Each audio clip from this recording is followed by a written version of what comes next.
ද කියලා පේනවා පන්සලක බෝමළුවක.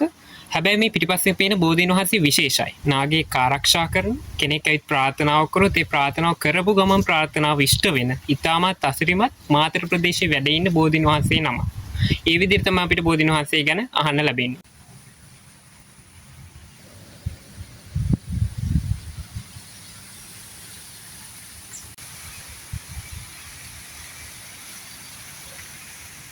මේ බෝධීන් වහන්සේ ඉතාමත් ඓතිහාසික වටිනාකමක් සහිත බෝධීන් වහන්සේ නමක් විදිහට තමයි අපිට අහන්න ලැබෙන්නේ. දුටුගැමුණුතුමා කාලේ තිස්ස මහරාම ප්‍රදේශයෙන් ලැබුණු බෝධීන් වහන්සේ නමක් කියලා තමයි අපිට දැනගන්න ලැබෙන්නේ. ඉතින් මේ පන්සලේ වැඩවසන ස්වාමීන් වහන්සේ තමයි මේ බෝධීන් වහන්සේගේ ආශ්චර්ය ගැන වැඩියෙන්ම විස්තර මට කිව්වේ.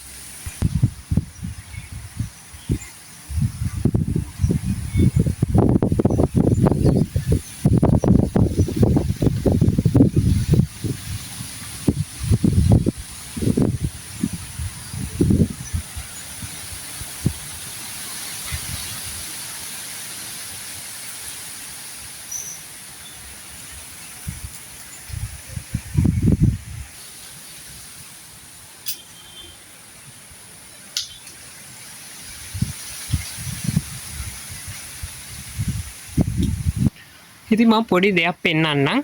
කොහොම බලන්න. ඔයාලට පේනවද මේ පන්සලේ මේ සෑය? එතකොට මේ බොහොමළුව මේ කොටසට ඇතුළු වෙන මේ පුංචි ගේට්ටුව දාලා තියෙනවා.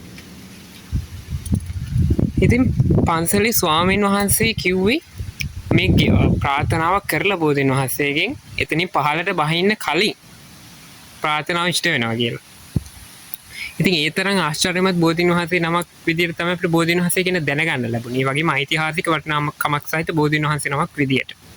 ස්වාමීන් වහන්සේ අපිට ඇතුළට යන්න එපා කිව්වේ මෙන්න මෙතනින්. මේ පිටිපස්සෙන් වලට පේනවද? මෙතනින් ඇතුළට තමයි අපිට ඇතුළු ගෘහයට තමයි අපිට යන්න එපා කියලා කිව්වේ. නායක ඉන්නවා කියලා.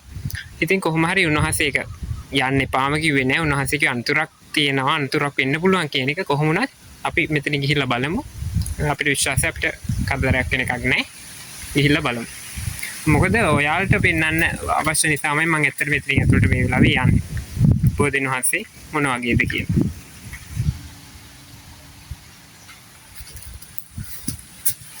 මෙන්න මේ විදිහට අපි ඇතුළට ආවා.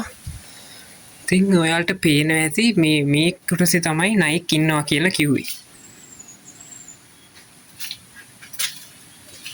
ඔයාලට පේනවා ඇති බෝධීන් වහන්සේව තාමත් ළඟින් බලා ගන්න අවස්ථාවක් තියෙනවා. මෙතෙන්ට ඇත්තටම සජීවී වෙන කෙනෙක්ටවත් මෙච්චර බෝධීන් වහන්සේ ළඟට බලා ගන්න හැම අවස්ථාවක් ලැබෙන්නේ නැහැ. මෙතන ඇතුළට එන්නේ නැති නිසා. ඒත් ඉතින් ඔන්න මම ඔයාලට මේ විදිහට හෝ බලන්න අවස්ථාව ලබා දුන්නා. මොකද සමහරට ජීවිත කාලෙම ඔයාලට මේ බෝධීන් වහන්සේ සජීවීව දැක් ගන්න අවස්ථාවක් ලැබෙන්නේ නැති වෙන්න පුළුවන්. මාතර කෙනෙක්ට අවස්ථාවක් ලැබුණා දුර කෙනෙක්ට සමහරට අවස්ථාවක් ලැබෙන්නේ නැහැ.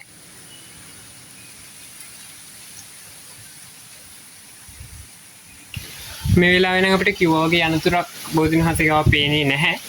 කොහොමද කියන්න අවශ්‍ය වෙන්නේ දැන් ලෞකික ලෝකයේ ආයත නම් වැදගත්ම ගොඩාක් බෝධීන් වහන්සේ නමක් ගාවට එන්නේ ප්‍රාර්ථනා ඉෂ්ට කරගන්න. ඉතින් ඒ වගේ අයට මෙතන ගොඩක් වැදගත් වෙන්න පුළුවන් උන්වහන්සේගේ අනුභවය එක්ක.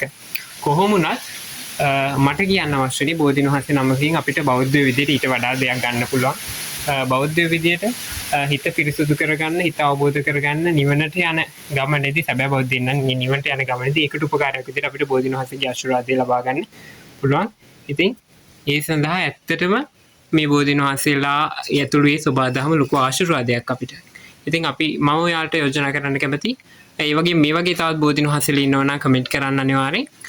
මේ වගේ අසිරිමත් බෝධීන් වහන්සේලා තවත් ඔයාලගේ ප්‍රදේශයේ හොයාලා දාන්න බෝධීන් වහන්සේලා වැඩි ඉන්නවනම් ඒ වගේම මට අවසන් වශයෙන් දෙන්න උණු පණිවිඩය තමයි අපි මේ බෝධීන් වහන්සේලාගේ උපකාරයත් අපිට ධර්මාවබෝධය පිණිස යොදාගමු කියන ශ්‍රේෂ්ඨ ඒ පණිවිඩය තමයි මට දෙන්න අවශ්‍ය වුණේ.